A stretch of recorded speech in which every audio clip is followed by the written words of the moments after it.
మణిపూర్కి సంబంధించి చాలా గోల చేసిన ప్రతిపక్షాలు, ముఖ్యంగా లెఫ్ట్ పార్టీలు, సిపిఎం పార్టీ.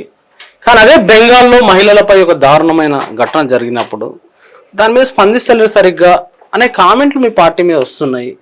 విపరీతంగా సోషల్ మీడియాలో చేస్తున్నారు. వాస్తవంగా మొట్టమొదటి దానికి నిరసన ప్రారంభించింది సిపిఎం. మొట్టమొదట అరెస్ట్ అయింది సిపిఎం ఎక్స్ఎమ్మెల్యే సర్కార్ గారిని అరెస్టు చేశారు. ఈ ఆందోళన అంతా ప్రారంభమైన తర్వాత అప్పుడు టిఎంసి వాళ్ళు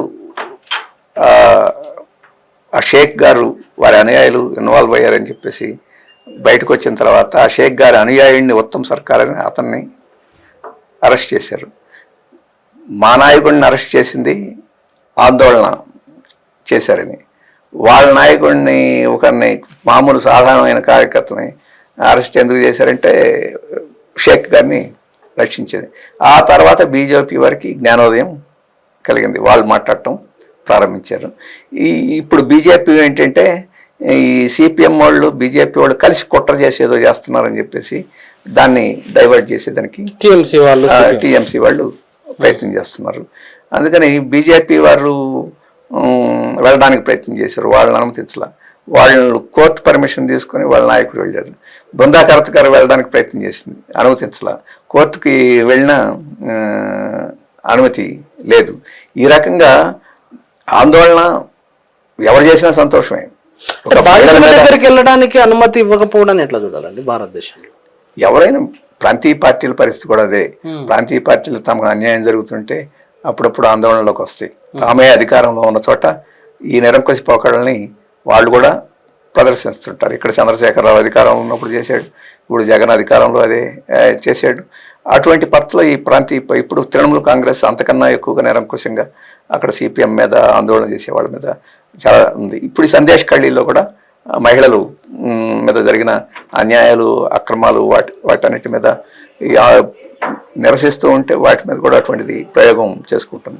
అటువంటి ఆ రకంగా నిర్బంధం ప్రయోగించిన దానివల్ల ఇబ్బంది జరుగుద్ది, రాజకీయంగా ఇబ్బంది పడతామని చెప్పేసి ఇప్పుడు తృణమూల్ వారు ఎంపీలు పోయి సందర్శించడం, పోలీసులు పోయి సందర్శించడం, ఒకరిద్దరిని అరెస్ట్ చేసి వాళ్ళకి పార్టీకి ఏం సంబంధం లేదు, వాళ్ళు సంఘ వ్యతిరేక శక్తులు అని చెప్పడం, అట్లాంటిది సర్దుకోవడానికి అది ప్రయత్నం చేస్తుంది.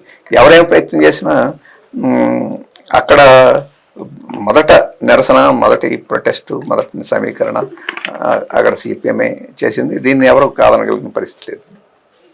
మణిపూర్ గురించి ప్రస్తావించాను కాబట్టి మణిపూర్ అనేది సద్దుమణిగిందా? దానికి సంబంధించిన వార్తలు ఏం మీడియాలో కనిపిస్తలేవు. మణిపూర్లో బీజేపీ చేసిన నిర్వాహకం అంటే అక్కడ రెండు తెగలకి మధ్య వచ్చిన సమస్యల్ని హిందూ క్రిస్టియన్ సమస్యలాగా మార్చి దానివల్ల లబ్ధి పొందాలని చెప్పేసి బీజేపీ మతోన్మాద శక్తులు చేసిన ప్రయత్నం ఏదైతే ఉందో అది ఇప్పుడున్న విపత్కర పరిణామాలకి మూలం. ఆ రకంగా దానికి పూర్తి బాధ్యత బీజేపీ దాని యొక్క అనుయాయులు అనుసరించాల్సి వస్తుంది.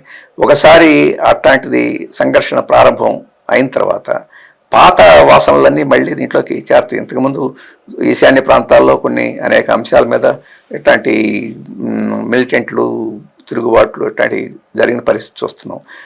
దాన్ని ఈ అసంతృప్తిని వీటిని ఉపయోగించి ఇప్పుడు అటు మైటిల్లోనూ అటు రెండో తెగలోనూ ఈ మిలిటెంట్గా ఉండే కొన్ని శక్తులు మళ్ళీ ఆ ఘర్షణలకి కారణమవుతుంది. దీన్ని ఇప్పుడు దీనికి కారణమైన అక్కడ ముఖ్యమంత్రిని తొలగించి ప్రజల యొక్కకి ఒక ఆత్మవిశ్వాసం, నమ్మకం కలిగించేదానికి బదులు వాళ్ళనే కొనసాగిస్తూ ఇక మన సమస్యలు వినేవాడు కూడా చెప్పుకోవడానికి అవకాశం లేదని చెప్పేసి ఈ మిలిటెంట్ కార్యక్రమాలకి ఊతం ఈరోజుకి బీజేపీ ఇస్తుంది. అక్కడ మొత్తం అన్ని పార్టీలని అన్ని కలిసి ఒక ఉమ్మడిగా ఒక రాజకీయ ప్రక్రియకి ప్రారంభిద్దామని చెప్పేసి బీజేపీ అనుకోవడంలో అక్కడ కూడా అంత ఎక్కువ అక్కడ జరిగితే అంత తమకు లబ్ధి, రాజకీయ ఓట్ల లబ్ధి పొందొద్దనే వైఖరే ఈరోజు బీజేపీకి ప్రదర్శిస్తుంది. అందుకని అది సర్దుమణకపోవడానికి కారణం ఈ బీజేపీ ఇటువంటి వైఖరి ప్రదర్శిస్తున్నంతకాలం సర్దుమణిగే అవకాశం లేదు. ఈ బీజేపీలో స్థానిక బీజేపీ కాదు, కేంద్రంలోనే హోంమంత్రి అమిత్ షా గారు ఉన్నారు. వారికి తెలియకుండా ఇవన్నీ జరుగుతున్నాయని చెప్పలేము. కాబట్టి కేంద్ర బీజేపీయే అక్కడ అది గాయం మానకుండా అలా చలవేస్తూ ఉండడం అనేది ఈశాన్య భారతంలో తమకు లబ్ధి అని చెప్పేసి అనుకుంటుంది. కాబట్టి అది పరిష్కారం కావడం లేదు.